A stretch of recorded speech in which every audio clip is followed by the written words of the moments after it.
a compartir. Ahí estamos con Andrés. Eh, Ahí se va sumando José. Y también lo tenemos a Iván por ahí. Y Santi, vos, a vos, si te parece bien, te sumás después cuando hablemos de los negocios, como quieras, si te parece adecuado. Eh, ¿Ya estamos grabando? Déjalo, déjalo del carril porque lo vamos a hacer laburar, digamos. Bueno, Déjalo un rato que lo vamos a seguí- hacer laburar también en la parte de preguntas. felices. Así que, bueno, vamos. Sí, Son y 5 y 6, así que ya estamos en otra. sí, estamos ansiosos. Solamente un parroquial paso y me retiro y los dejo a ustedes que compartan todas las perspectivas del sector. Debajo, en donde dice Q&A, pueden compartir toda la audiencia sus consultas e inquietudes con estos oradores que después vamos a preguntarles después de que terminen vuestras exposiciones y con los comentarios finales. Así que gracias. Bueno, gracias Andrés Colo Borenstein, un amigo de la casa. Experto en economía y en macroeconomía, entre muchas otras cosas, y lo tenemos a Iván Ordóñez, eh, que me debe estar escuchando o debe estar, vos le dijiste y 5 a Iván, así que Iván también experto en muchas cosas. Estoy totalmente, ¿eh? No sé por qué no se pone la cámara nomás. Está muy bien, ahí ya lo vas a ir armando.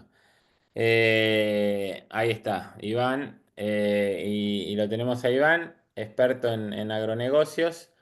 Y después están, digamos, líderes de la compañía, Gastón Podestá, que lidera las operaciones de ganadería y de olivos y es socio de Adblick también, así que bienvenido Gastón y gracias.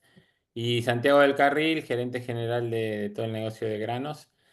Así que en esta primera hora vamos a estar trabajando un poco con Andrés y con Iván, Ivo para los amigos, un poco la mirada en general, como decíamos en el título, ¿no? Cuando dijimos Argentina 2040, recuerdan que yo comparaba un poco la economía de Argentina y la macro como un potro que corcovea, y para el empresario pyme o para quien decide invertir en Argentina, es como que te inviten el fin de semana al campo y te digan, vení, vamos a andar a dar una vuelta a caballo. Sí, ¿qué tenés? ¿Un zaino? ¿Qué tenés? ¿Un árabe? ¿Un criollo? No, tengo un potro que está buenísimo.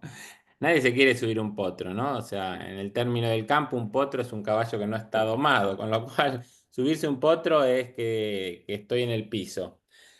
Entonces, y haciendo esa analogía, dijimos, bueno, invitemos a un domador, alguien experto en cómo llevar un potro a un caballo que pueda andar, eh, y después que nos hable un experto en andar a caballo, ¿no? Cómo se hacen negocios con una economía ya más ordenada. Por eso hablábamos de una economía sin inflación en busca de la productividad.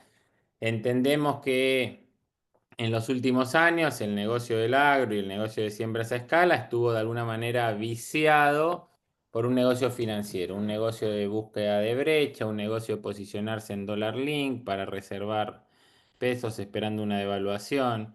Bueno, todo eso ya pasó y hoy tenemos un nuevo desafío de cómo hacer negocios en busca de la productividad.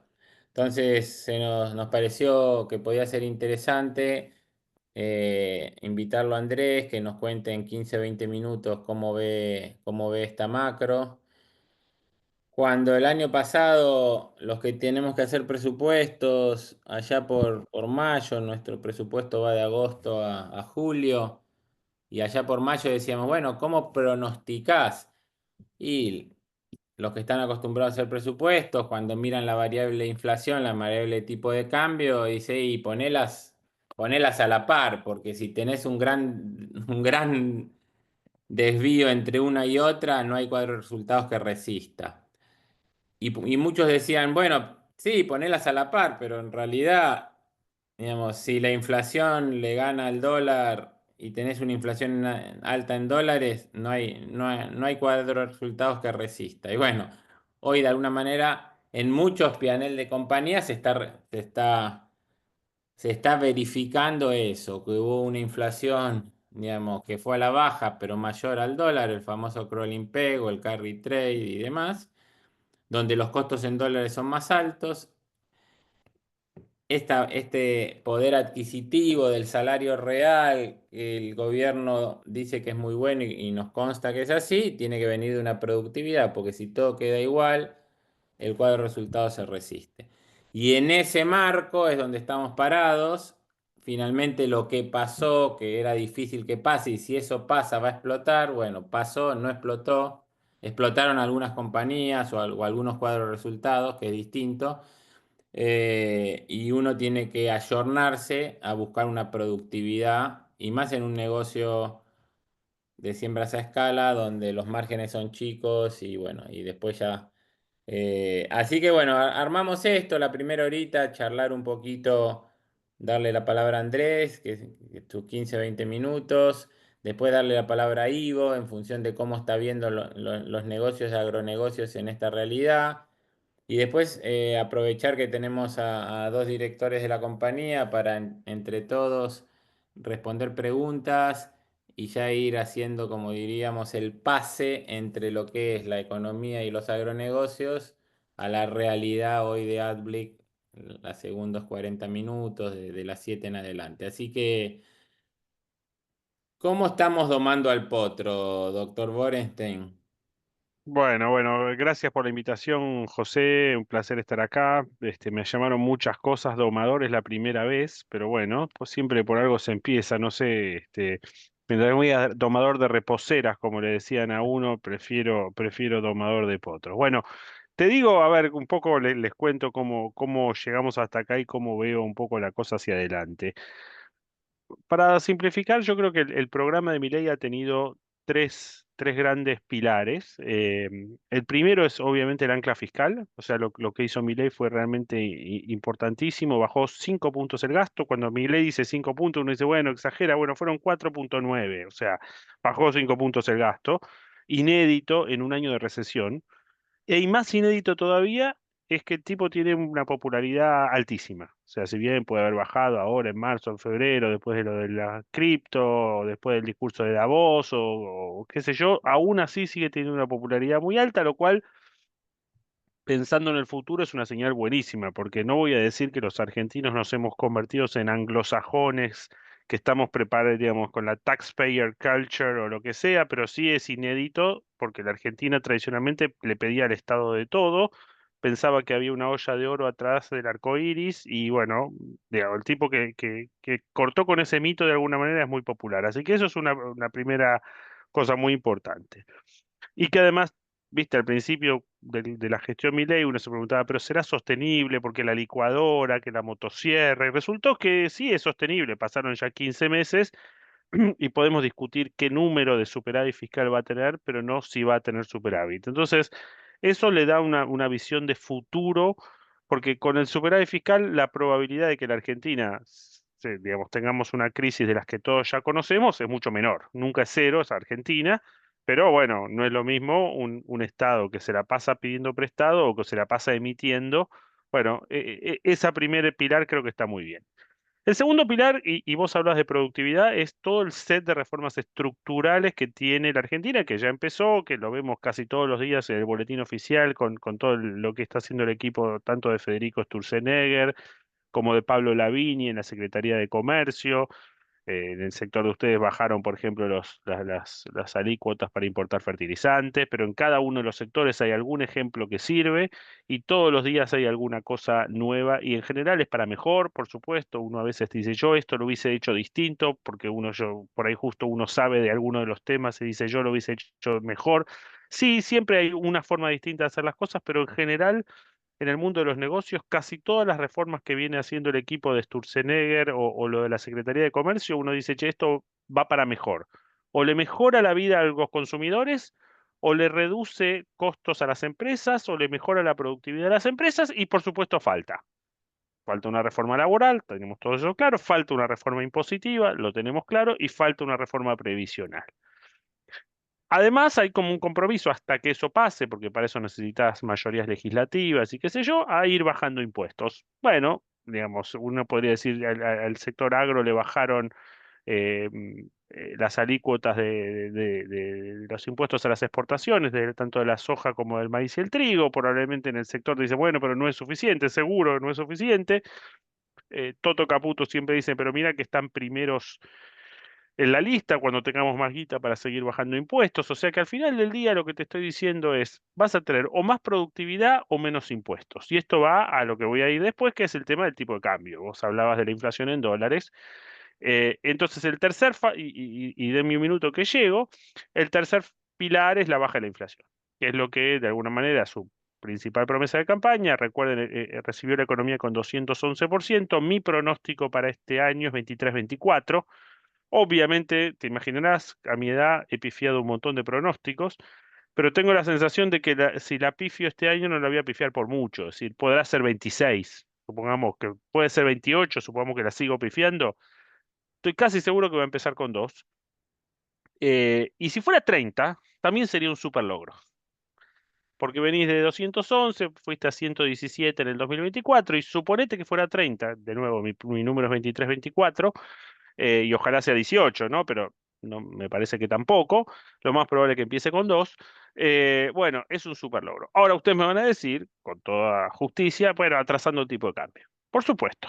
O sea, el gobierno utilizó lo que se llama un ancla cambiaria para la inflación, en donde el secreto fue devaluar fuerte en enero, porque la gente además te dice, porque desde diciembre el tipo de cambio se apreció, sí, es obvio que desde diciembre, desde que lo pasaste de 300 y pico a 800, el tipo de cambio real, ¿no? Que es el único que importa, se apreció mucho, pero ¿por qué lo compara contra diciembre? ¿Por qué no lo compara contra noviembre? Claro, cada uno lo compara contra lo que le conviene. Ahora, habiendo dicho eso, si me preguntan a mí, che, ¿el tipo de cambio está atrasado? Sí, está atrasado. Full stop. Viajar para los argentinos es más barato, vienen menos turistas. Digo, cada uno tiene un ejemplo que ayuda, ¿no? Si vas a viajar, la ropa siempre más barata afuera. Si llamas a un plomero, nosotros debemos tener de los plomeros más baratos del mundo. O sea, pero on balance, el tipo de cambio está atrasado, o sea, el peso está fuerte. ¿Es un problema para el agro? Sí. ¿Por qué? Porque el agro produce bienes transables y exporta, digo, el principal complejo exportador argentino es el complejo sojero, perdón, el oleaginoso, voy a hablar con propiedad. El segundo complejo exportador argentino es el complejo cerealero. Entre los dos exportan el 43% de la producción de bienes de la República Argentina, es decir, es recontra importante el tipo de cambio para el sector agro.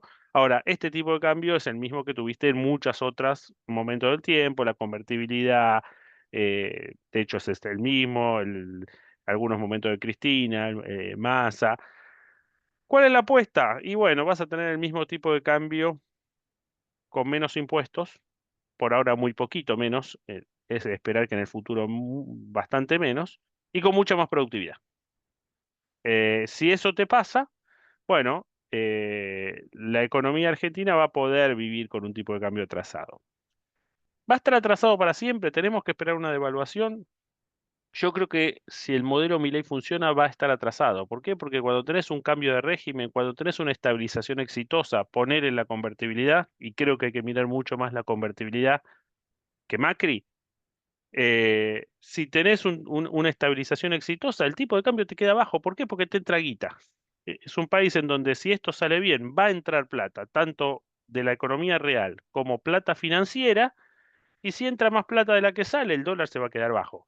Quizás no tan bajo como ahora, quizás cuando levantemos el cepo, que podría ser ahora, según los rumores, yo creo que no va a ser ahora, creo que va a ser después de las elecciones, pero da lo mismo al final para pensar de largo plazo esto, si es en abril o si es en noviembre, diciembre.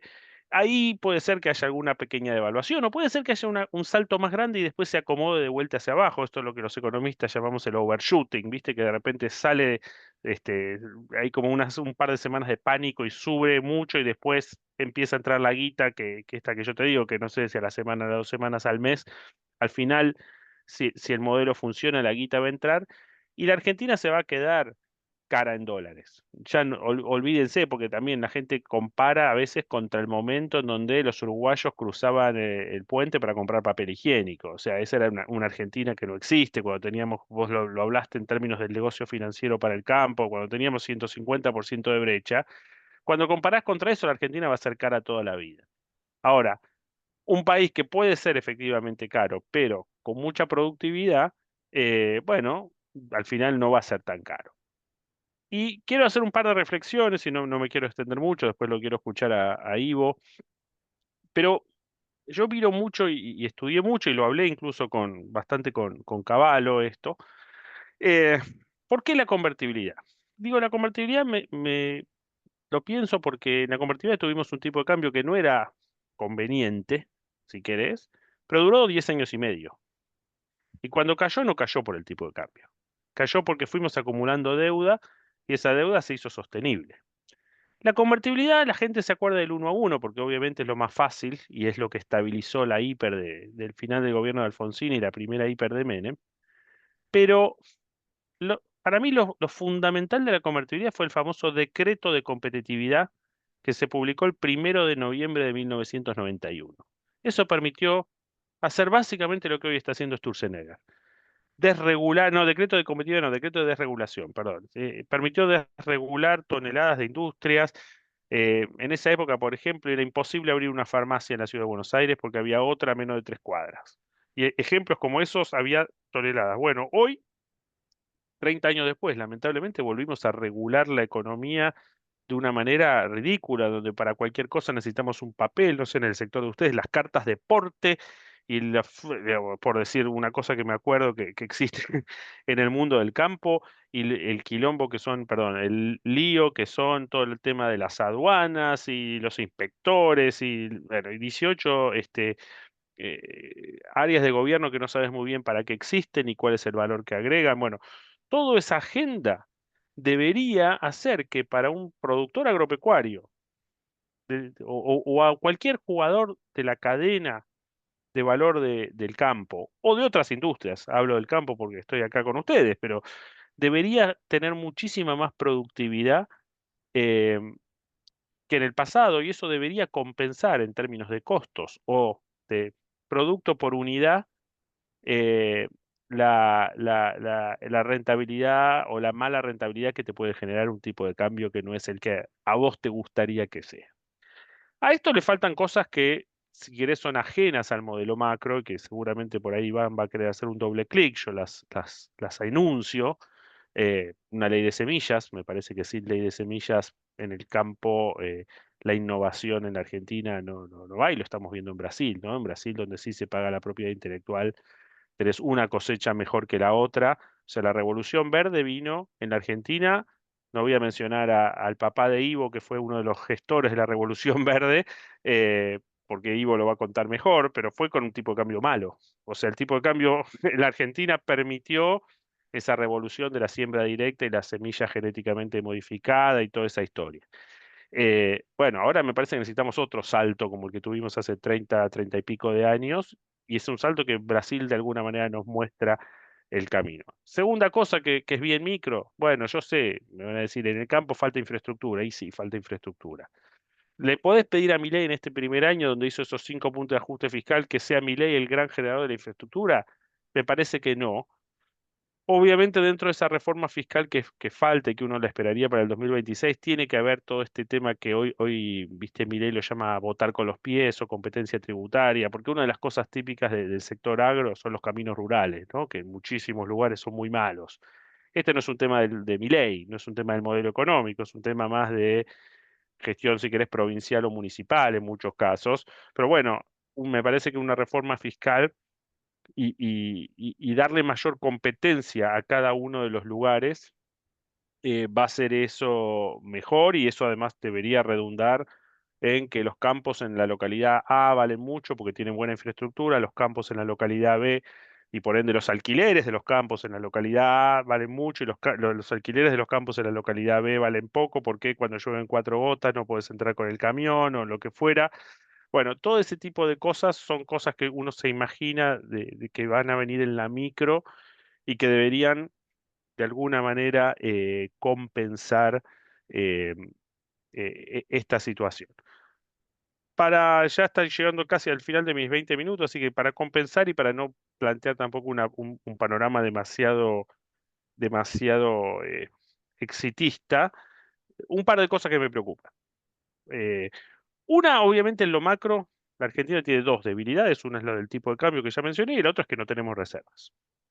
Uno diría, bueno, ahora viene el FMI. Bueno, está perfecto, el FMI nos va a dar una mano y está buenísimo que venga y ojalá traiga mucha plata, pero estamos negativos, así que con el FMI vamos a pasar a penitas positivo. Los países suelen tener mucho más, es decir, Perú, una economía dolarizada, tiene sé, como 20% del PBI de reservas. Uno se imagina que Argentina debería tener 10. Entonces, ahí vamos a seguir con un run run que hace que el costo del capital para la Argentina va a seguir siendo alto, más bajo que el que tenemos ahora, mucho más bajo que el que teníamos hace 2 años, pero no me imagino que los proyectos en la Argentina se descuenten a una tasa como la que tiene Brasil. ¿Por qué? Porque el riesgo país de Brasil está, no sé, hoy en 200, 250 basis, nosotros tenemos hoy 770, podrá bajar a 600, me parece que eso es muy posible y muy factible de acá a fin de año, pero hasta que no tengamos reservas, vamos a seguir siendo un país emergente medio pelo para abajo, digamos, no en sus oportunidades y todo lo que tenemos, sino en términos de riesgo. Y la última cosa que me preocupa es la política, porque a uno que viene de la economía le interesa mucho la estabilidad y definís la estabilidad, donde vos decís, bueno, no tengo miedo en depositar plata en los bancos, la inflación está bajando, no vamos a defaultear la deuda, todo eso obviamente ayuda a la estabilidad, ayuda a los negocios. La política es difícil. Es difícil, Milei es un personaje que es muy difícil de leer, no ha sido muy estable, ha echado muchos funcionarios. De hecho, el primer secretario de Agricultura, Fernando, me parece que era un gran potencial secretario de Agricultura, no duró. eh, bueno, de nuevo, no conozco por qué se fue Fernando, pero digamos, pasó con un montón de otros funcionarios. Entonces, me parece que hay una inestabilidad con la cual vamos a tener que convivir. Y así como pasó lo del Crypto Gates, uno nunca sabe qué más puede pasar. Ojalá, y como además no tenemos ningún modelo para predecirlo, dice, ojalá no pase nunca más nada y todo se estabilice, pero estamos en presencia de una política, llamémoslo sutilmente novedosa, en términos de comportamiento, ¿no? Así que obviamente no somos los únicos, ni que hablar lo que está pasando afuera, y eso también es un tema, es decir, el ruido que puede llegar a meter Trump es difícil de modelar, es decir, uno dice, bueno, el tipo hace mucho, pero después se queda en amenazas, lo hace para negociar, fenómeno, pero está yendo a un modelo el cual no solo no es bueno para Estados Unidos, sino creo que tampoco nos conviene, es un modelo de nuevo de mucha tarifa, digo, y pensando que la Argentina está generando un vaca muerta y tiene la ventaja competitiva dinámica del agro, digo, vos necesitas economías lo más abiertas posibles, ¿no? Bueno, porque nosotros necesitamos vender mucho, mucho, mucho agro y mucho, mucho, mucho petróleo para poder conseguir un montón de otras cosas, de las cuales no somos buenos produciendo ni lo seremos nunca probablemente. Entonces, si no vendemos soja, trigo, maíz, carne, petróleo y gas, y ojalá cobre y ojalá litio, se nos va a complicar conseguir un montón de otras cosas. Así que esto es un poco digamos, como riesgo la política local, la política mundial y un costo del capital que me parece que va a tardar bastante en bajar. No hay ninguna posibilidad, me parece que los próximos 5 años la Argentina sea investment grade. Hoy somos triple C, uno dice, bueno, puede llegar a ser B menos, si nos va muy bien podemos hacer B, pero no me parece que mucho más. Pero bueno, paro acá, si lo puedo escuchar a Iván, no sé si hacemos las preguntas después o Sí, vos manejás. hacemos después, ya tenemos algunas preguntas y yo tengo también algunas otras.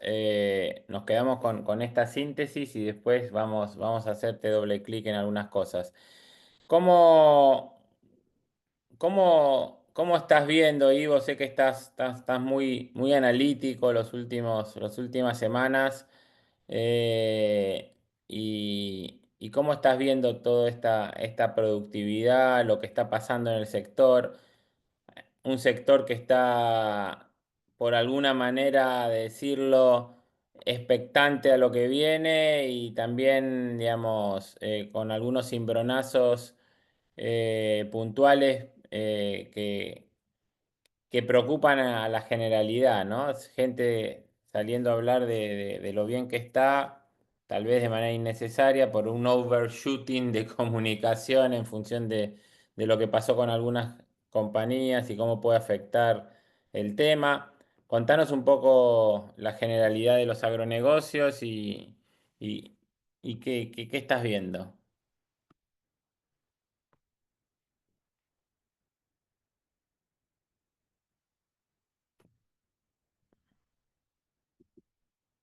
Ahí estoy. ¿Me escuchan? Perfecto. Bárbaro. Bueno, tengo una lista enorme de salvedades, donde la primera es que tengo un problema enorme porque estoy muy de acuerdo con la introducción de José y con las palabras de Andrés. Entonces tengo ahí un problema porque tengo que innovar sobre algo que ya estoy demasiado de acuerdo. Una segunda salvedad, comentario, nota de color. Precisamente hoy, se cumplen 29 años de la liberación de la soja RR en la Argentina. Me pondría de pie si fuera cómodo y si ustedes pudieran notarlo, porque es el evento que hace 29 años cambió la macroeconomía argentina. Fue un evento, la liberación de la soja RR contó con una audacia y una valentía monumental, porque la estábamos liberando casi al mismo tiempo que los Estados Unidos, contra la presión de casi todos los actores importantes del sector. Estoy hablando de exportadores, fabricantes de agroquímicos, etcétera, porque la soja RR cambiaba totalmente el panorama de la agricultura y no la pedía nadie. Esto es muy importante. Una Secretaría de Agricultura no tiene que hacer lo que los productores quieren, o lo que los exportadores quieren, o lo que los que hacen agroquímicos quieren. Una Secretaría de Agricultura tiene que hacer lo que hizo la Secretaría de Agricultura de Felipe, que es tener una visión muy clara de cómo potenciar el sector, y en menos de una década se triplicó la producción de granos en Argentina. Donde eso fue una de las cosas importantes que hubo, pero no fue la única. Y acá, como estoy muy de acuerdo con Andrés, quiero emparentar este proceso al proceso de la convertibilidad. Estoy demasiado de acuerdo en ese diagnóstico. Se volaron los anteojos. Este, em, y me quiero agarrar de una herramienta muy sencilla para mí para analizar la economía, que es el capital de trabajo. Todos los que estamos acá, los que están escuchando, yo que estoy hablando, miramos la hoja de balance de nuestra compañía y medimos constantemente la sangre de nuestra compañía, que es el capital de trabajo. Y las dos cuentas que a mí más me importan cuando miro el capital de trabajo son obviamente los inventarios y las cuentas a cobrar. Y el modelo de Milei, la macro de Milei, es una macro que es el negativo en el manejo del capital de trabajo al planteo de Massa, Alberto Fernández, Martín Guzmán. Ese modelo era un modelo de stocks excesivos. O sea, cualquier empresa de la economía argentina y una empresa del agro, que podía ser una empresa que estoqueaba granos, que estoqueaba glifo, que estoqueaba combustible, ganaba plata cuando no vendía. Ganaba plata cuando no vendía. Y el juego era estoquearse en dólares o bienes dolarizados o dolarizables y aguantar. Si alguien que en la audiencia no está entendiendo esto, vayamos a un ejemplo más hogareño, más pedestre. Agarro, me compro un montón de dólares billete en el mercado blue y a la tarjeta de crédito la pateo, y de golpe el blue pasaba de 300 a 500 y el resumen de la tarjeta se caía a la mitad. Más sencillo que eso, imposible. Entonces el nombre del juego era estoquearse en dólares y no me importaba nada. Venía Santi del Carril a ofrecerme deuda en pesos al 200% TNA anual, dámela toda. Dame toda esa deuda. Yo me compro dólares, me compro grifo dolarizado, me compro lo que sea en dólares y aguanto. Y ahora es exactamente al revés. Yo pateo el resumen de la tarjeta, me quedo con dólares, los vendo dentro de un mes para pagar el resumen de la tarjeta y necesito más dólares que el mes anterior. Entonces cambió el manejo totalmente del capital de trabajo, de la sangre de las empresas. Los que no pudieron prever esto, y no porque sean idiotas, sino porque, como bien explicó Andrés, veníamos de una hecatombe, 211% de inflación anual, un presidente que, como dice Andy, como mínimo era novedoso. ¿Quién podía imaginarse que íbamos a estar al día de hoy con un tipo de cambio informal inferior al de apenas asumió? Entonces, esto no es un detalle menor. Tercera nota de color, doble clic, salvedad, como quieran ponerle, sobre lo que dijo Andrés. El colo para los amigos y los que lo conocemos de que somos más chiquitos. Trump es una calamidad. Para Argentina, Trump es una calamidad. Una economía con más tarifas en Estados Unidos es una economía global que el consenso de todos los economistas del planeta es una economía que va a crecer menos y que probablemente tenga tasa de interés más alta. Todo eso es malo para Argentina. Porque cuando Estados Unidos hace guerra comercial con China, lo primero que pasa es que el precio de la soja de Chicago, y esto ya lo vimos, no estoy inventando nada, el precio de la soja de Chicago deja de tener que ver totalmente con el precio de la soja en todo el resto del mundo. Hay un precio de Chicago y después hay un precio en Paranaguá o en Ponta Madeira o en Buenos Aires o en Dalian y nadie sabe cuál es el precio de la soja. Eso es lo primero que pasa, es automático casi, cuando empiezan las medidas retaliatorias entre Estados Unidos y China. Y después todos sabemos que una economía con más tarifas, y por eso se derrumban las bolsas, por eso hay problemas con los activos a nivel global, es una economía que va a crecer menos. Entonces, hojaldre, porque no sabemos cómo sigue esta historia. Me gusta mucho una frase, Trump como fenómeno económico es mucho menos interesante que como fenómeno político. Trump representa la tensión globalismo, aislacionismo que tiene Estados Unidos casi desde su creación. Casi de su creación. Una tensión que los globalistas habían triunfado después de la Segunda Guerra Mundial y habían prácticamente erradicado a los aislacionistas del sistema político norteamericano. Todos eran globalistas, los republicanos, los demócratas, tenían su forma de globalidad, pero todos eran globalistas. Trump es aislacionista. Entonces, a los países chicos como Argentina, los aislacionistas le hacen mal. Los kirchneristas le hacen mal. El kirchnerismo es un fenómeno aislacionista. Las economías chicas necesitan de la globalidad, por lo que decía el Colo. Nosotros somos buenos produciendo soja, petróleo, XXX, fulano es bueno produciendo autos, camionetas, etcétera, etcétera, etcétera. El comercio nos hace más ricos a todos. Los 20 años de kirchnerismo nos demostraron que el no comercio nos hacía más pobres. Y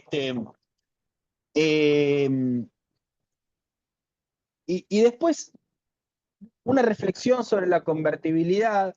Cuando Milei hacía campaña con la dolarización, escribió un artículo que no debería decirlo yo, pero bueno, a mí me gustó mucho, pues me ayudaba a ordenarme las ideas y a sintetizar el problema.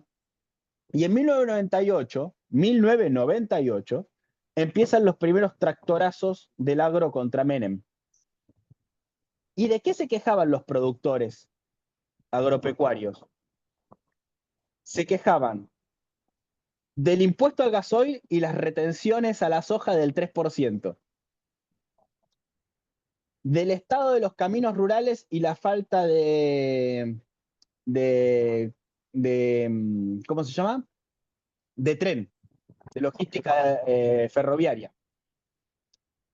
Se quejaban de las tasas rurales. Pero la queja más importante de todas, ¿saben cuál era? la tasa de interés. Eso a lo que el Colo se refirió al final. Nosotros teníamos la moneda norteamericana que nos obligaba a tener rutas norteamericanas, trabajadores norteamericanos y sistema financiero norteamericano. Y teníamos la moneda norteamericana con rutas argentinas, gremios argentinos, sistema financiero argentino. Entonces, en el diagnóstico estoy 1000% de acuerdo con el Colo. A mí el desafío me asusta mucho. Yo soy un hijo de la convertibilidad, nací en el 82. Mi formación como persona es en los 90. Le tengo mucho miedo al tipo de cambio apreciado. Me parece algo muy peligroso, me parece que es jugar con fuego. El problema con las velocidades de la inflación o de los precios de los activos especificados corriendo a una velocidad distinta que el dólar o que el precio del peso, a mí generalmente me genera muchísimo resquemor. Y como el Colo explicó muy bien, es prácticamente imposible que la economía argentina tenga la tasa de interés de la economía norteamericana. Entonces, esta es una tensión irresoluble. Para el agro, como bien dijo José, el juego es competitividad, el juego es eficiencia. Eficiencia no es ir a recortar gastos. Eficiencia es entender en la compañía cuál es el gasto que no genera más revenue, que no genera más facturación, que no me eleva el P y que no me eleva el Q. Y a ese gasto tengo que ir.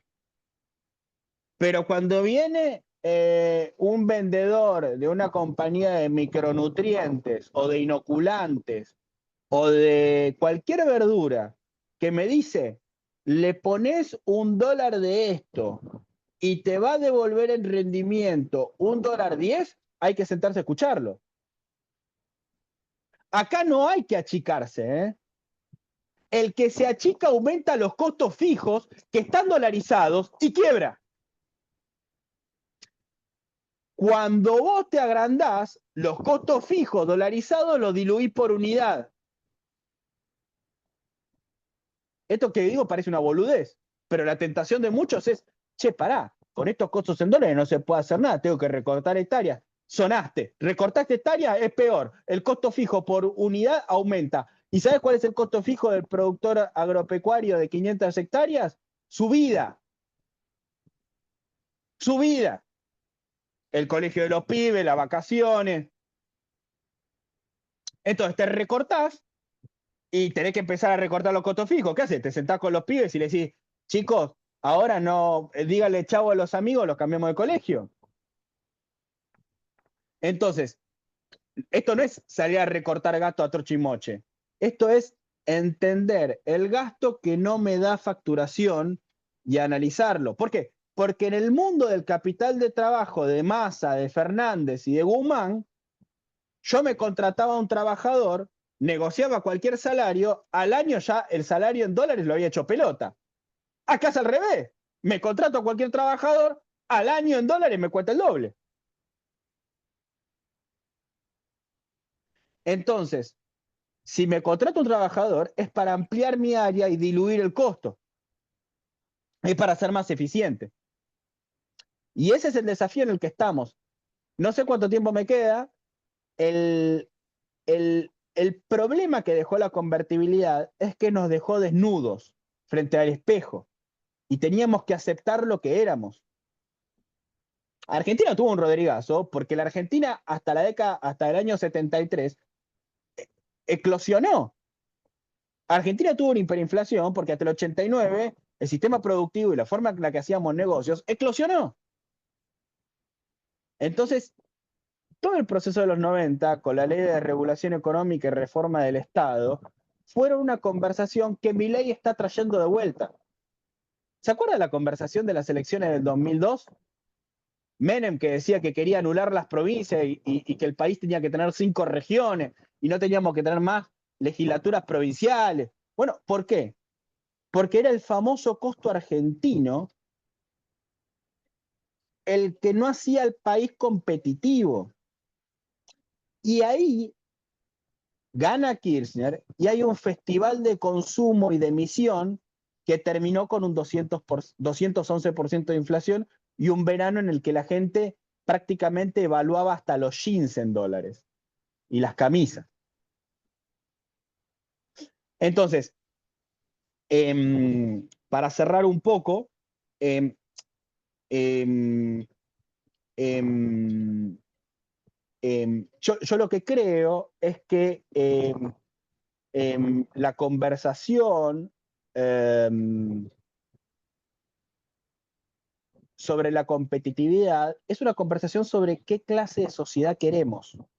Porque como bien explicó el Colo, si queremos vivir en el siglo XXI, con celulares, con inteligencia artificial, con un tipo que quiere viajar a la luna con cohetes y traerlo de vuelta, etcétera, etcétera, tenemos que producir bienes competitivos con el mundo para poder importar todo ese mundo del mañana. Si no, vivimos como los cubanos o los venezolanos en la década del 50. No está mal, es distinto, es distinto. La esperanza de vida baja, te agarra un cáncer que en Estados Unidos en 10 años al cáncer en Estados Unidos, olvídense, no existe más como problema, ¿eh?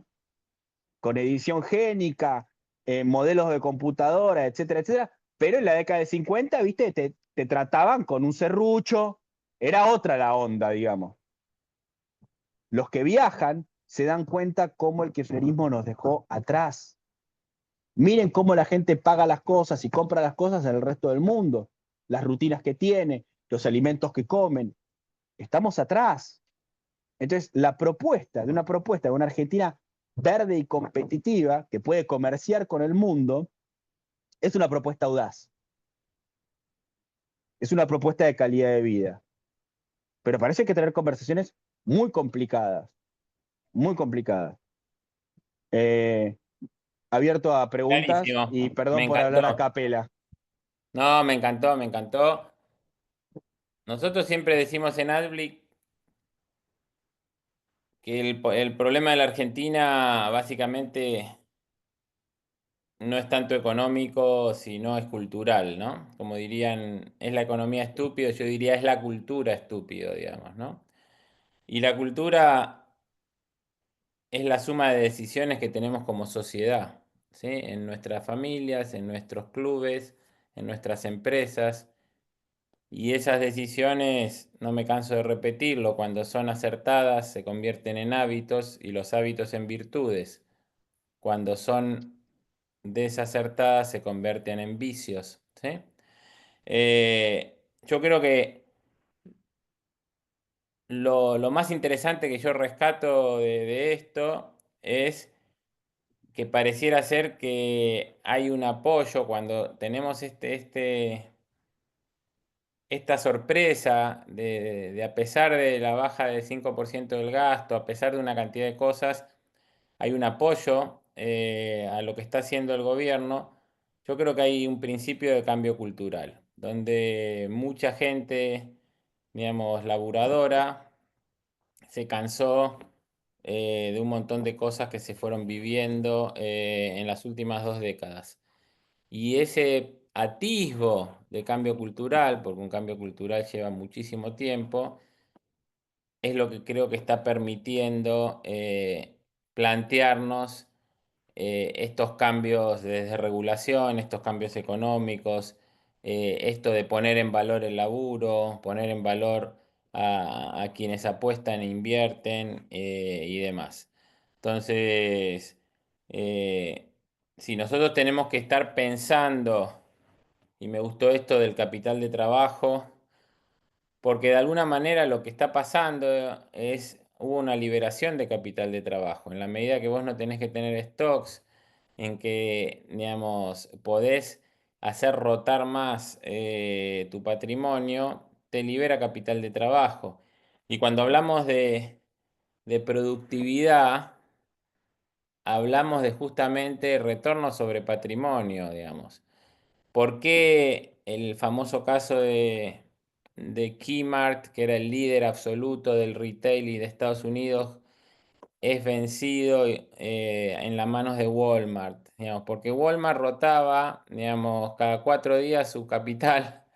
O sea, entonces podía vender a precios mucho más baratos, pero en realidad tenía una logística y una estrategia que fue su caso de éxito. Entonces rotaba 70 veces la mercadería, cuando el otro rotaba 20 veces o 25. Entonces podía marcar 3% y el otro no podía porque perdía y Walmart ganaba mucha guita. Y ahí se lo comió crudo. Ahí se te fue la voz, Ivo.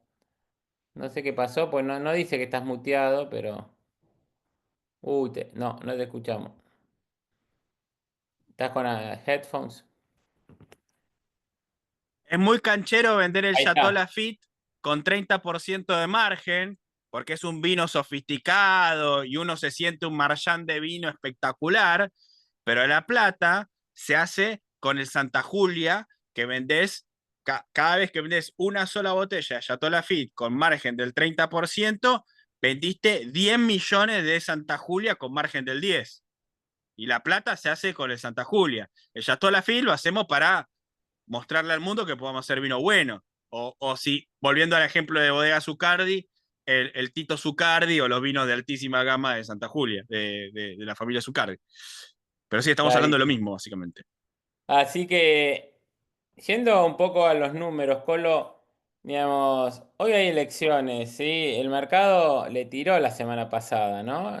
O no sé cuál es tu mirada. Hay ahí algunas operaciones, le tiraron al gobierno para recalentar un poco el dólar. ¿Cómo ves esa pulseada y cómo ves el mantenimiento de acá a octubre de ese 1% mensual y ponerle el pecho a esto? Porque cuando vos mirás el ROFEX, te está priceando otra cosa, digamos, ¿no? La semana pasada el ROFEX te priceaba 32%. Entonces, ¿cómo es esa pulseada, digamos? ¿Cómo lo estás viendo? Mira, nosotros tenemos un cepo, que es una cosa muy rara, que hay muy pocos países que lo tienen, y por eso el tipo de cambio apreciado jode tanto, porque si lo dijera el mercado, si al mercado solo nos llevara ese tipo de cambio, un poco los que somos creyentes del mercado decimos, bueno, mira, no me gustará, pero es lo que determina la oferta y la demanda. Lo que te genera un poco de mala sensación en la Argentina en estos momentos es que vos tenés un tipo de cambio atrasado porque el gobierno quiere llevarlo a ese nivel, porque decidió hacer el crawling del 1, podía haber seguido con el del 2 y no pasaba nada, etc. Ahora, cuando tenés un cepo, un día tenés que tener esa conversación incómoda, de decirle, che, José, tengo una mala noticia para darte. Voy a liberar el tipo de cambio y eso lo puedes hacer mañana, la semana que viene o después de las elecciones. Pero cuando la hagas, va a ser una conversación incómoda. Porque uno se imagina que vos tenés un problema de stock en Argentina, que es que tenés 6.000 millones de dólares, estimé yo, de dividendos sin pagar, y que todas las multinacionales te dicen, el día que me liberen a cualquier precio, mi jefe en Londres, en París, en Nueva York, me pide la guita. Entonces, el día que caiga la muralla del cepo, vos vas a saber que algún tipo de devaluación vas a tener y obviamente no sabés. ¿Qué pasó la semana pasada? Ante la inminencia del Fondo Monetario, el Fondo Monetario es anticepo, lo ha mostrado en los reportes del año pasado. Yo creo que igual el gobierno ya lo convenció, pero todos tenemos la sensación de que algún gesto el gobierno para con el fondo va a tener que hacer. Mi visión y mi escenario base es que va a ser un gesto más pequeño y que el fondo va a consentir que el cepo se levante en noviembre, diciembre. Pero claro, el mundo quiere decir los exportadores, los importadores, los que compran y venden en el ROFEX, dijeron, che, están por cambiar alguno de los parámetros del mercado de cambios y no sabemos cuál. ¿Qué haces vos ante la incertidumbre? Y bueno, si sos exportador, decís, che, voy a estirar todo lo que pueda los plazos de la liquidación. El importador te dice, che, lo que yo ya tengo para pagar, lo pago. No hago carry trade. Acordate que vos tenías algunos importadores que les llegaban los 30 días y elegían no pagar porque le daban, seguían trabajando las LECAPs o el Boncero, el bono que fuere. Entonces, bueno, todo el mundo cerró esas posiciones, el Banco Central tuvo que vender 1.200 millones de dólares y hubo gente que ante el pánico compró ROFEX y convalidó tasas de interés que yo personalmente a esas tasas vendo y no compro.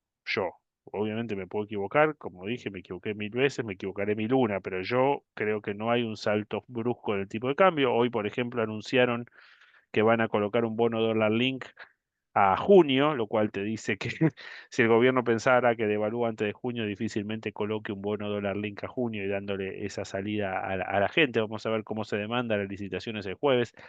Ahora, por eso yo pienso, yo soy menos, entiendo por qué pasó, pero no me subiría al pánico.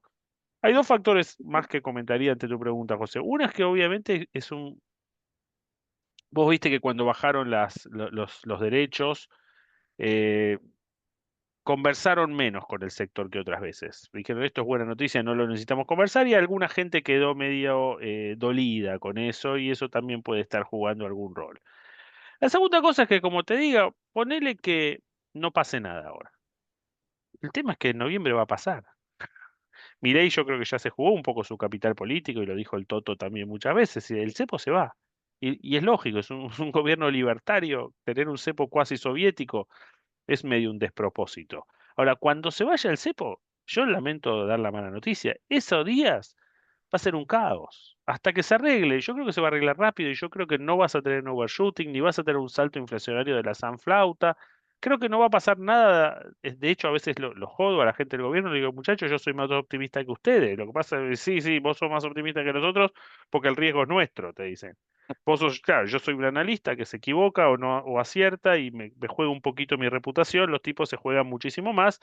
Por eso es que creo eh, que no va a pasar demasiado ahora. Porque además hay otra cosa, que es que la gente se olvida. La Argentina no tiene vencimientos con el Fondo Monetario este año. Es decir, el Toto no está súper apurado a cerrar un acuerdo con el fondo pasado mañana, porque si no en 5 días entra en default. Entonces, si las condiciones que le pide el fondo son demasiado malas para su análisis político, no lo va a hacer. Por eso yo soy de la idea de que quizás se vaya al blend, por ejemplo. Y vos decís, che, ¿y si se va al blend, qué? Y si bien todo suma, o sea, vos tenés el 20% del 20%, te perdés 4 puntos de rentabilidad, no es un golpe durísimo para el sector cuando te acaban de bajar 7 puntos la retención, ¿no? Entonces, es algo que se puede hacer. Ese es mi candidato de lo que le podés entregar al fondo, ¿no? Negocia por ese lado y negocia. Pero bueno, todo lo que vimos la semana pasada me parece que vino por ahí. Creo que también el gobierno se equivocó. Vos sabés que yo estudio mucho los temas de comunicación, y el gobierno se equivocó porque vendió que el acuerdo con el fondo era inminente. Entonces todos dijimos, bueno, viene, y pasaron 2, 3 semanas y no tuvimos noticias. Fíjate que el jueves creo que fue, o el viernes, Milei le dio una entrevista a la agencia Bloomberg y dice 15 de abril. Y cuando te digo 15 de abril, justo viene Semana Santa por esa época, a lo mejor es 20 y pico de abril. Creo que ahora lo que está haciendo Milei es decir, pateo la pelota para adelante, bajo las expectativas porque quizás lo anuncian mañana o la semana que viene. Pero bueno, toda esa miscommunication que tuvo el gobierno creo que generó una ansiedad que no contribuyó tampoco a toda esta historia. Pero te hice una pregunta corta, una historia larga.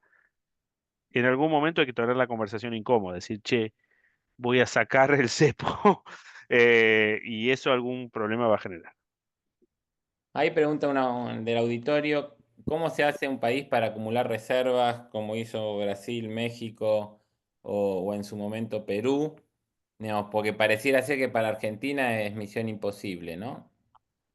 Bueno, no es misión imposible, hay que conseguir que entre dinero. El dinero puede entrar por la vía comercial, es decir, exportando mucho más de lo que importás. Si uno diría, che, pero con este tipo de cambio es medio difícil.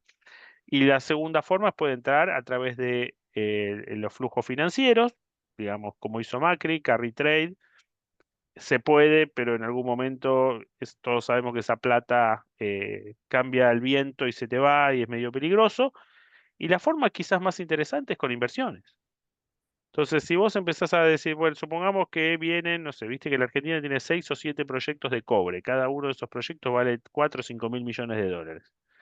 Vamos a suponer que vengan 2 o 3 de esos. Vamos a suponer que vengan 4 o 5 más de litio. Vamos a suponer que haya, bueno, otro tipo de inversiones no sé, el sector automotriz, bueno, toda la cadena de valor del agro, toda la cadena de valor del sector energético. Bueno, si la Argentina empezara a traer inversiones, el Banco Central va a recuperar reservas.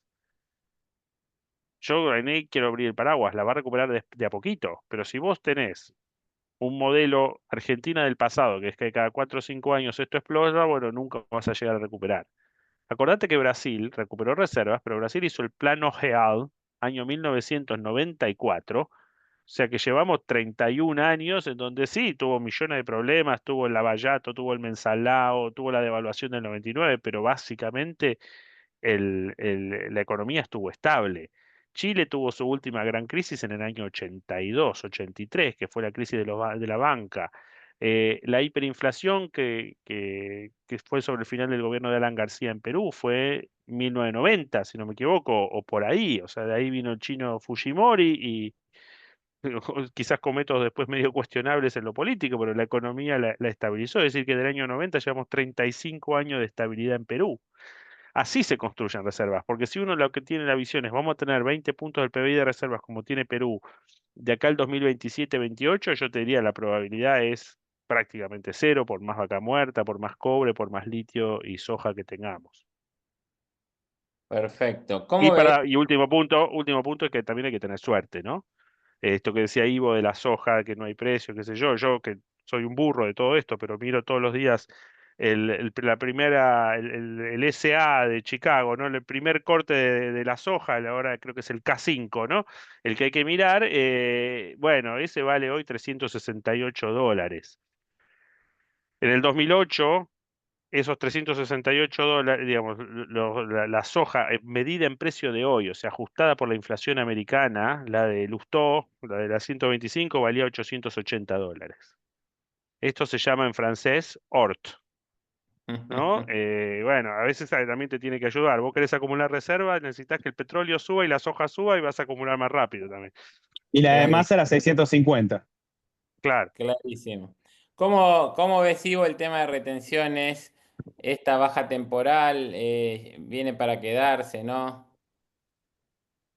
No, para mí, la mente del hacer de política es impenetrable. Este, quiero creer que sí, qué sé yo. No, no se sabe, esas cosas no se saben. Te digo, yo Pregúntale al Colo cuándo se abre el cepo. puedo tirar yo, no hay ninguna chance de que las retenciones vuelvan a subir. La Ok, pregunta es si bajan más o no, para mí, ¿eh? Para mí, como bien, decía me Bilardo. gusta. No, eso, a ver, obviamente, a menos que haya un tema de un evento exógeno que frene la economía, se derrumbe la recaudación, porque las retenciones no son para acumular dólares en el central, aclaro para la gente que no está muy informada. Las retenciones son para recaudar para el fisco. Y como bien explicó el Colo, uno de los pilares, si no el más importante de este modelo económico, es la excesiva reducción del gasto y por lo tanto el superávit fiscal. Entonces, a menos que haya un evento exógeno que derrumbe la recaudación, no deberían subir.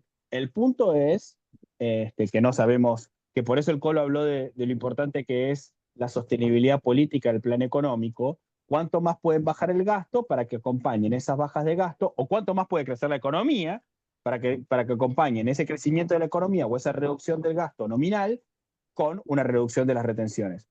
Eh, lo que dio muestras el ministro de Economía es que para él los temas sectoriales son total y absolutamente irrelevantes frente al ordenamiento macroeconómico general. O sea, tiene las prioridades bien claras. Y yo como ministro obraría bastante igual.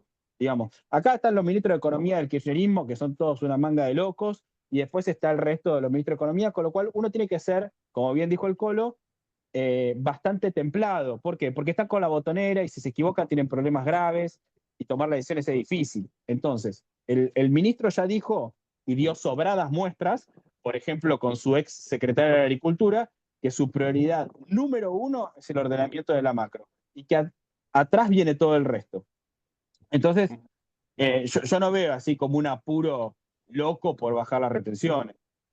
Clarísimo. Bueno, vamos a ir empezando el pase. Digamos, les pedimos que se queden 10-15 minutos. Ya estamos en la hora pautada. Hay algunos que están en el rango horario hacia el east, así que están más tarde de ustedes. Otros están hacia el west, así que están más temprano. Pero un poco acá me decían que el sector energético y minero, y ya esta se la voy a mandar a Del Carril, no la tiene mucho más fácil que el agro. Los márgenes están en valores mínimos de ganancia o algunos negativos de costos de campañas anteriores. Dice, con precios internacionales bajos, y ahí voy a los commodities, y con perspectivas, digamos, de esos precios que parecieran ser que no van a subir mucho, como la soja, el maíz o el maní, ¿cómo hacemos para seguir sembrando con un costo de la tierra creciente? Así que esta se la voy a dar a Del Carril, que está armando la campaña 17 de Adbli Granos, y dice, seguir sembrando con un costo de la tierra que siempre es creciente y precios de soja, de maíz y maní pareciera ser bajos. ¿Cómo está Adbli Granos armando su plan de negocios de campaña 17? Y de paso le vas respondiendo a Ariel y vamos empezando el pase. Buenísima, buenísima la pregunta, José y Ariel. A ver, un poco lo que hablaron los chicos, la verdad un lujo, Ivo y Andrés. Hace un mes que más o menos empezamos a trabajar en nuestra campaña nueva, la campaña número 17.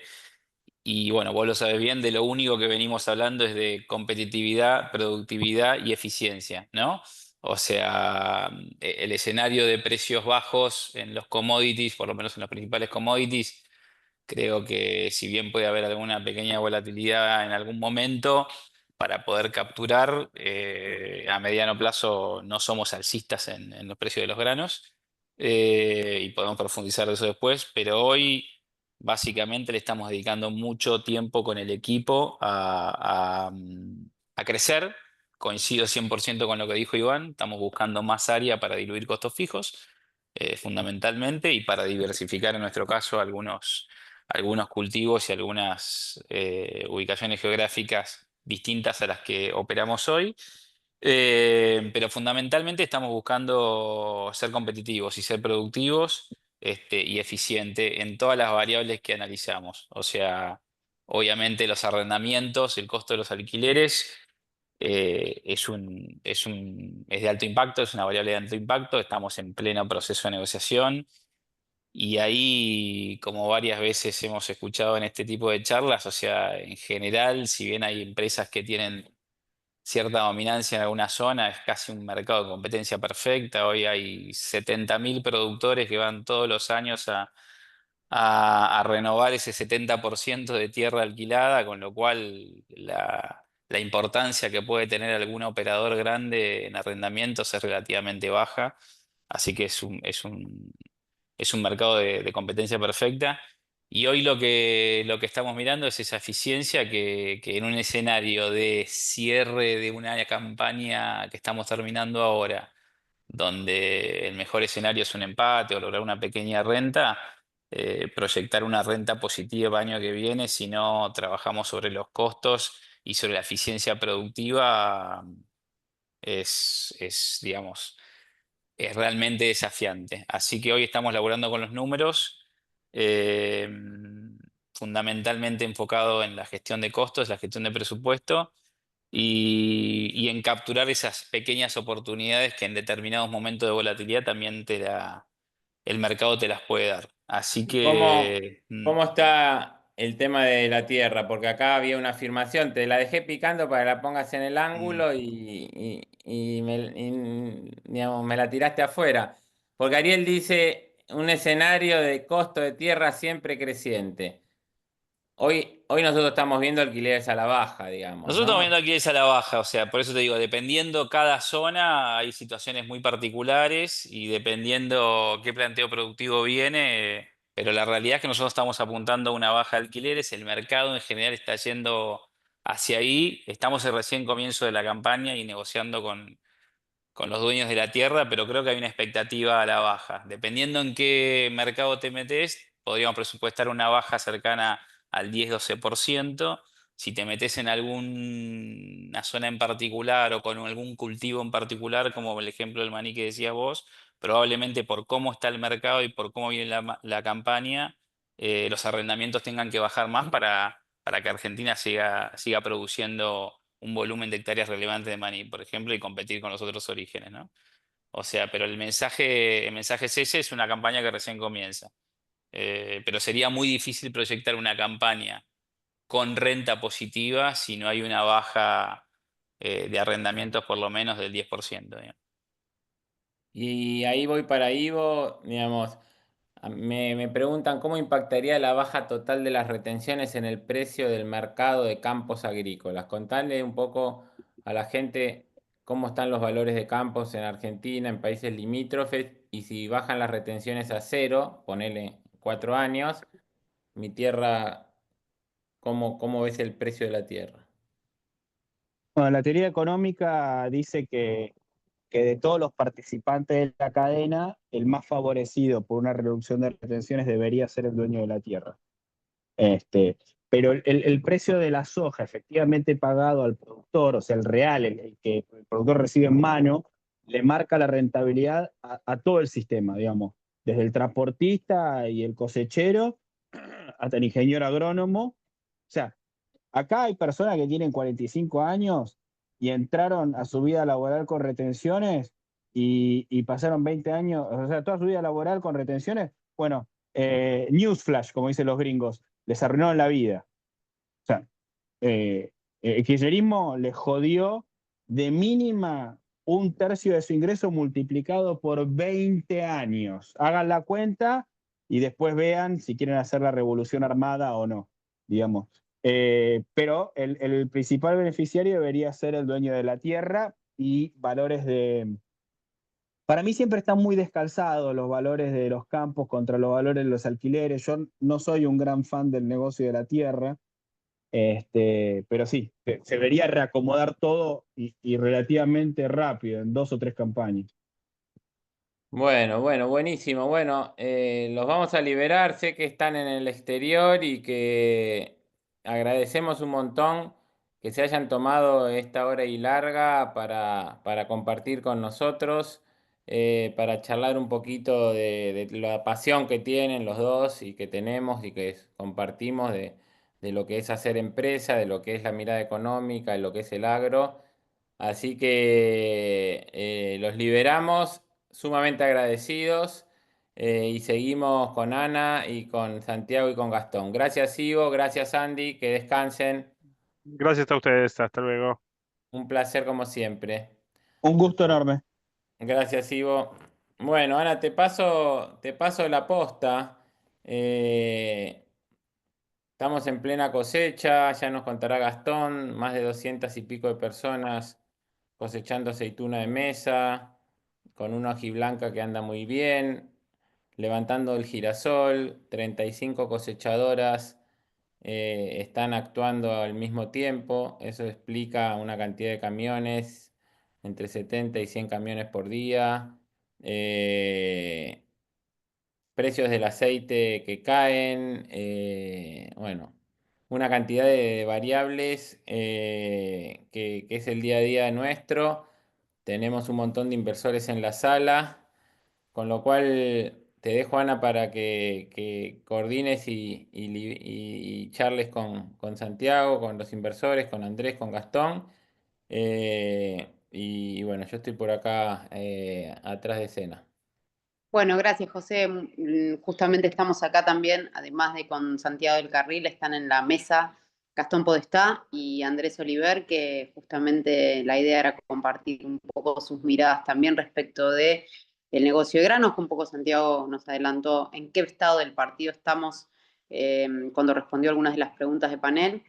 Pero si les parece, para hacer un repaso de los tres negocios, Gastón, Andrés, si nos quieren contar un poco cómo andamos tanto con ganadería, cuyo módulo 11 ya tenemos lanzado, que estamos expectantes un poco con respecto a la determinación de la renta, que ya se viene para, diríamos, este mes.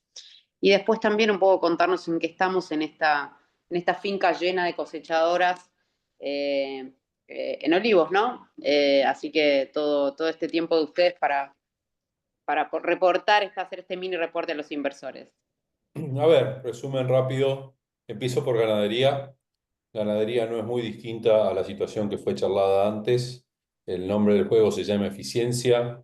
costos a la alza en dólares, precios en pesos, con lo cual el negocio tiene que jugar a la eficiencia total. Nosotros estamos trabajando específicamente en maximizar y en trabajar con los campos en los cuales nosotros estamos poniendo la hacienda en ganancias de peso máximo por día, logrando eficiencias en todo lugar que podemos, trabajando de manera como un partnership o como una sociedad. Estamos poniendo foco en tener zonas más concentradas que nos permitan bajar costos logísticos, de infraestructura, de movimiento de hacienda. Tratamos de tratar de mover la menor cantidad de hacienda posible porque esos costos hoy dañan muchísimo la rentabilidad. Pero por otro lado, también tenemos un precio que en los últimos meses ha mejorado sustancialmente, parte recuperando lo que no había acompañado a la inflación el año pasado, pero parte también respondiendo a incentivos, algunos del gobierno. Se abrió la exportación de ganado en pie, todavía no tiene impacto, está claro, pero hable buenas señales y buenas perspectivas para el mercado que viene. Y una demanda de carne, veremos Trump mediante, ya se habló bastante de este tema, una demanda de proteínas de carne en alza en el mundo, con lo cual las perspectivas son muy buenas, especialmente para los 2 años que siguen. Sumado a esto, la ganadería es un negocio de centavos, centavos día a día, y cuando hay estabilidad macroeconómica es un negocio que permite sacar rentabilidades interesantes y no estar tan expuestos a los vaivenes de precio que cambian de un día para el otro. Y adicionalmente pareciera, y cruzo los dedos, que este gobierno no va a estar teniendo políticas intervencionistas para controlar el precio de la carne para que no le afecte tanto en el índice de inflación. La prueba la tuvimos en los últimos 2 meses, donde la carne subió, donde el presidente se ocupó de remarcar que parte de no haber llegado a bajar el 2%, uno de los componentes más importantes que había habido era la suba del precio de la carne. Pero en definitiva, eficiencia pura, muy enfocado en los costos de producción, buenas perspectivas de mercado y de precio, lluvias que están poniendo algún tema operativo en lo cotidiano que impide a veces mover la hacienda en los momentos oportunos, pero digamos que muy buenas perspectivas. Eso con respecto a ganadería. Con respecto a olivos, ahí sí, Ana, ibas a decir algo. Estás en mute, estás muteada. No, te interrumpía, gracias que entendés así cuando hago señas. Te interrumpía justamente para antes de ir a Olivos, un poco para que repasemos. Hay muchos inversores y también hay muchos interesados que siempre nos escuchan, que ya está abierto el módulo 11, que estamos próximos a, como vos adelantaste, nos animamos a decir, una renta que está del módulo 10 dentro de las promesas que hacemos habitualmente en términos de la rentabilidad de ganadería, que es ganarle entre este 8 y 10% a la inflación, que lo determinaremos ahora hacia finales de mes, pero reforzar un poco eso e invitar a todos a conocer a través de los ejecutivos las posibilidades de invertir en ganadería, que como vos contás, empezamos ya desde el año pasado en un ciclo que parece virtuoso en términos generales para la actividad, ¿no? Sí, especialmente los últimos trimestres y medio, diría, cuando la estabilidad bajó la inflación, claramente se empieza a ver que es un negocio mucho más rentable y mucho más viable. Así que desde ya invitados, tiene sus asesores de ventas y de negocios que los pueden ayudar. Y obviamente cualquiera de nosotros. Y ya con otro ciclo, tanto para respecto de lo que implica la inversión en sí misma, como otro ciclo en términos de nuestras expectativas del año para el inversor. Me ibas a contar cómo estamos en Olivos, en qué momento estamos en Olivos. En Olivos estamos en el ojo de la tormenta. No sé cómo acá Andrés está perdiendo tiempo en este call cuando estamos en el medio de la cosecha. Hace ya 2 semanas que lanzamos la cosecha. Para los que no son tan o no son inversores, se empieza siempre por la cosecha de la aceituna de mesa o lo que se llama conserva, que es la que comemos habitualmente, con muy buenas perspectivas de precio, precios muy altos, básicamente porque no hubo una buena cosecha en el norte de la Argentina, con lo cual muy optimistas con respecto a esto, pero también un negocio afectado por el costo de la mano de obra en dólares. La cosecha de este tipo de aceitunas se hace de manera manual, no se puede hacer de manera mecánica, con lo cual, como dijo José, hay más de 200 y tantas personas en este momento, todos los días cosechando, incluidos los fines de semana y los feriados. Ayer se cosechó. Andrés trabajando muy fuertemente en la logística para tratar de optimizar todos los costos asociados a la logística. Y esperando de acá a un mes y medio empezar también con la cosecha mecánica para lo que es las aceitunas dedicadas o con destino para el aceite. El mercado del aceite lamentablemente volvió a sus precios históricos después de un añito y algo de precios exorbitantes que afortunadamente pudimos capturar y aprovechar. Este año, un año más complicado con respecto a precio en los valores históricos o tendiendo a valores históricos, con perspectivas, y ahí lo voy a dejar a Andrés que complemente, de una cosecha en España y en Italia con perspectivas buenas. No sé si Andrés querés comentar un poco del mercado internacional.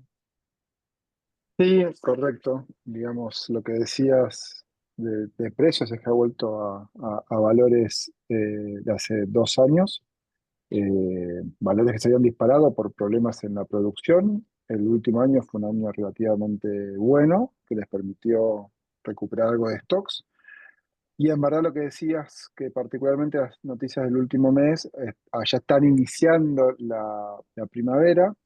Es un cultivo que depende mucho de las lluvias y, bueno, de hecho hubo noticias de puentes inclusive caídos esta semana también, digamos, hace un mes y medio que viene lloviendo parejito, con lo cual eso le está dando una primavera con inicio de primavera húmeda y perspectivas de una nueva buena producción. Eso es lo que ha enfriado el mercado, particularmente el español, un poco al revés de lo que hablaban antes. El mercado de soja es Chicago, el mercado del aceite es el español, pero empieza a estar quebrado el mercado de España con el mercado de Italia, por ejemplo, u otros países donde empieza ya con esa misma referencia, pero hay otras particularidades. Y veremos también qué pasa si el gobierno de Estados Unidos finalmente, que está prometiendo ir fuerte contra la Unión Europea con la PAC, la Política Agropecuaria Común, que lo consideran un dumping, particularmente en el aceite de oliva con España. Eso podría llegar a cambiarnos nuestra perspectiva y que volver a mirar a Estados Unidos y quizás tener alguna ventaja ahí. Pero en concreto sí, lo que es el negocio de aceite de oliva ha recuperado valores históricos. Veníamos muy endulzados con precios que habían más que duplicado los récords históricos. ¿Qué estamos haciendo desde Adblick para complementar? Estamos, cuando tengamos la cosecha, parándonos probablemente en aceite para tener poder de negociación, para poder capturar oportunidades de exportación de manera directa o semidirecta, como hicimos en años anteriores, y no tener que salir a vender la aceituna con destino a aceite de oliva acá localmente. Tenemos capacidad no propia, pero sí acordada para hacer el procesamiento y poder producir el aceite de oliva. Con lo cual, mucho trabajo en los próximos 3 meses o 4 meses. Así que Andrés va a estar muy entretenido con los temas de olivo, pero seguimos siendo muy optimistas con respecto a este año. Bueno, buenísimo. Del lado de las inversiones tenemos posibilidades de ingresar en Olivos 1 con algunas hectáreas de inversores que ya quieren abandonar la inversión, que quieren retirarse, así que también están disponibles, esa posibilidad está disponible. Y tenemos visitas, que antes de ir con una última pregunta de panel, no quiero dejar de invitar a todos los presentes. El día 4 de abril tenemos nuestra visita a campo en ganadería, que es una oportunidad sumamente rica para compartir con nosotros lo que hacemos en la actividad y para aprender de lo que se hace en el día a día de la ganadería en general, de la recría y la terminación, que es lo que es el periodo del ciclo en el que Adblick está enfocado. Así que los invitamos a todos, nos vamos a Entre Ríos en el día, a un campo que es hermoso además de visitar, así que los invitamos a todos y el 31 de mayo también vamos a estar por Mendoza haciendo una visita por el olivar con inversores y con todo aquel que esté interesado y como digo siempre, el que anda por Mendoza que avise, así se da una vuelta por la finca de todas formas, porque es es un espacio digno de conocer para aquel que conoce la industria, también para el que no. Dicho esto, tengo una pregunta de panel que me parece súper de la audiencia en realidad, y se las hago a los tres.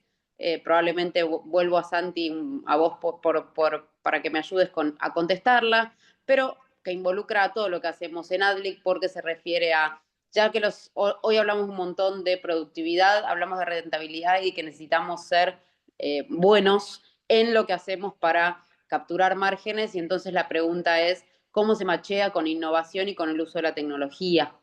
Y cuáles son nuestros planes en general, tanto en Adlic Granos como en Olivos como en ganadería, para aprovechar tecnología e innovación en términos de eficiencia.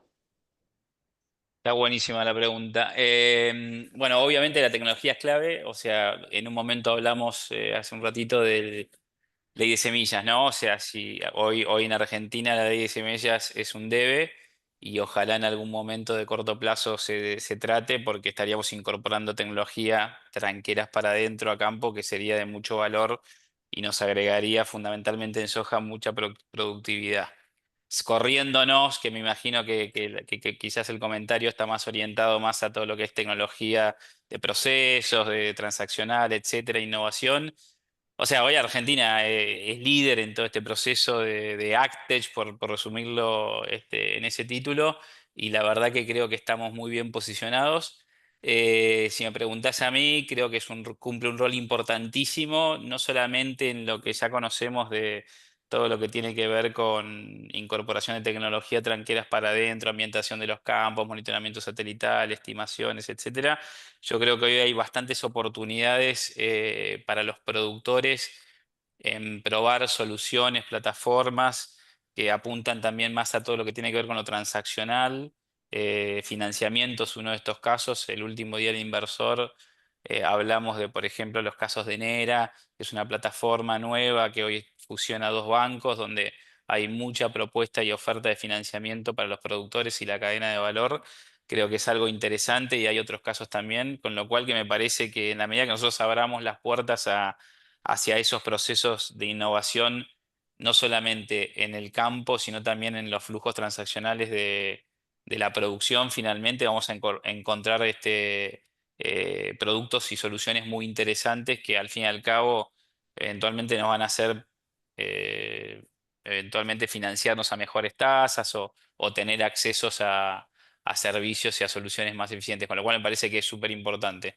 Puntualmente en nuestro caso, hoy utilizamos mucha tecnología a campo, tenemos todos los campos, hoy Adlic opera más de 160 campos, están todos ambientados, digamos, con todos tenemos este sistema de monitoramiento satelital y la realidad que por nuestro modelo de fondeo a través de los fideicomisos y los fondos comunes de inversión, tenemos obligación de tener información real time, en tiempo real, para compartir, y ese es un poco el objetivo que tenemos con el manejo de nuestros datos. Y la realidad que si tenemos hoy información real time, sin duda que podemos tomar mejores decisiones, con lo cual que hoy por hoy, de nuevo, en plena época de cosecha, por ejemplo, hoy tener información en tiempo real nos permite sin duda ahorrar costos, costos de embolsado, logísticos, etcétera, que a la larga van a colaborar con la renta, con lo cual ocupa un lugar importantísimo y creo que tenemos que animarnos como productores a testear cada vez más soluciones para entender hacia dónde va el mercado, ¿no?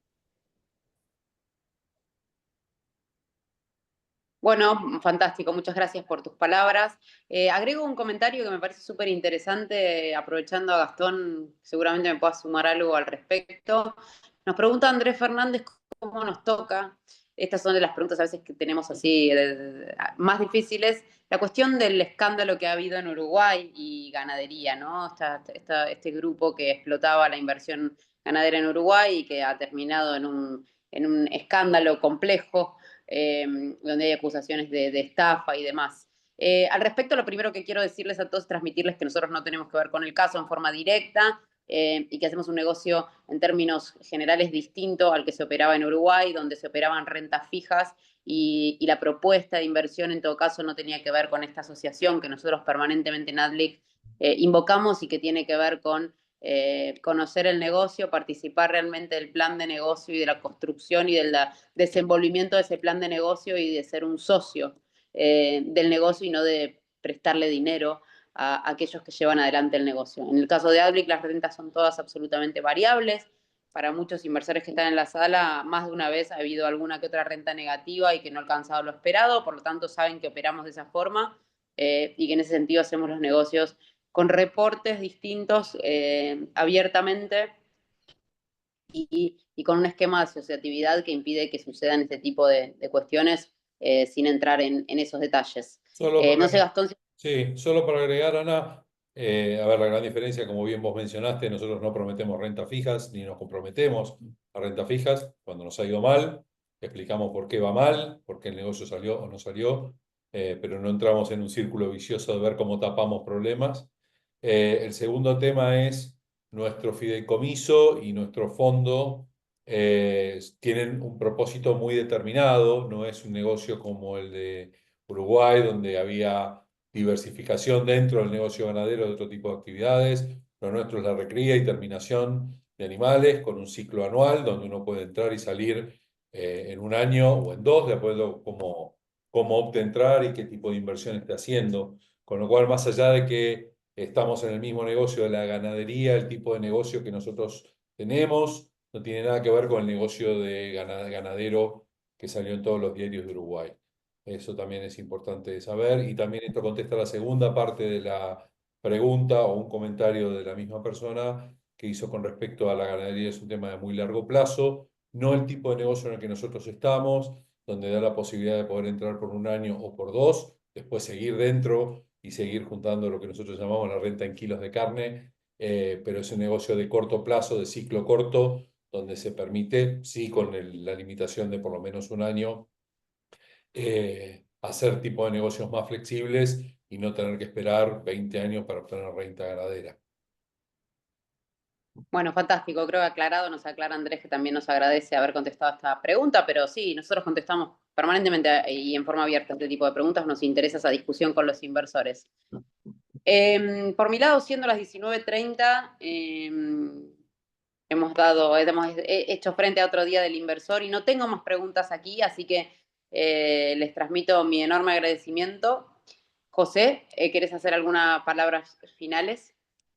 No, básicamente, como siempre decimos, o sea, Adblick como compañía es una compañía pública y abierta. Trabajamos con más de 1.500 inversores, con 20 compañías de seguros, 3 fondos regulados por CNB. Y nos gusta, no hay preguntas difíciles, no hay nada que agradecer, Andrés, no hay preguntas difíciles. Digamos, nuestra filosofía siempre ha sido de corazón abierto y nos gusta trabajar de esa manera. Es la única manera que conseguimos el trabajo. Hoy como grupo ya estamos por arriba de las 120 personas. Cuando juntamos la facturación de los negocios, este año tenemos un presupuesto de 140 millones de dólares. Y seguimos como el día uno, ¿sí? O sea, el inversor de 10.000 dólares es tan importante como el del millón de dólares. Eh, Comentarles que ya tenemos fecha para Argentina Visión 2040. Vamos a estar hablando, digamos, de lo que es el agro y el futuro del valor agregado de la agroalimentación. Va a ser el jueves 26 de junio. Comentarles que ese evento es a beneficio de BISBLIC. BISBLIC es la fundación que nosotros apoyamos desde el inicio, que le da oportunidades de estudios universitarios a jóvenes de alto potencial académico y de bajos recursos. 188 chicos tienen becas, que la beca consiste en una ayuda económica de alrededor de 90.000 pesos por mes, un tutor, salidas laborales, una PC y capacitaciones. Y eso generó una fortaleza en lo que es la selección de los chicos, donde muchas empresas nos han empezado a buscar como fundación para ayudarlos a hacer programas de becas ad hoc, como fue Accenture hace ya 4 años con el programa Technology, donde hay 30 chicas todos los años que estudian sistemas becadas por Accenture, y con programas de inclusión social laboral, donde jóvenes profesionales entraron al Banco de Galicia, a Unilever, a Danone, a ArcelorMittal. Hoy tenemos, digamos, ya también 70 y pico de jóvenes sumados a los 188 que están en programas de inclusión laboral. Así que cualquier ayuda siempre a Beasley que es bienvenida, no solo de participar de los eventos o de elegir a un chico para decir tengo un becado que va a recibirse y va a tener mi apoyo mensual, o ser tutor, que es súper enriquecedor.